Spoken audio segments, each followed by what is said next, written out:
బోరుబావిని ధ్వంసం చేసేందుకు యత్నించిన దుండగులను కఠినంగా శిక్షించాలని అన్నదాత వాపోయారు.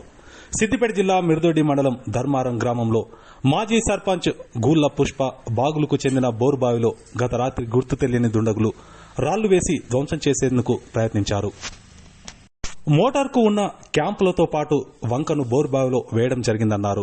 నూతనంగా బోరు వేసి 15 రోజులు కూడా కాకముందే ఇలాంటి చర్యలకు పాల్పడిన దుండగులపై కఠిన చర్యలు తీసుకోవాలని పోలీసులను వారు కోరారు. ఇదే విషయంపై స్థానిక పోలీస్ స్టేషన్లో ఫిర్యాదు చేస్తానని తెలిపారు. తీవ్ర ఎండలతో ఇప్పటికే పంట పొలాలు ఎండుముఖం పడుతున్న నేపథ్యంలో దుండగులు ఇలాంటి కక్షపూరిత చర్యకు పాల్పడ్డారని ఆవేదన వ్యక్తం చేశారు. వ్యవసాయమే జీవనాధారంగా ఉంటూ జీవనం సాగిస్తున్న తమపై కక్షపూరితంగా వ్యవహరించిన వారిపై పోలీసులు కఠినంగా వ్యవహరించి శిక్షించాలని డిమాండ్ చేశారు.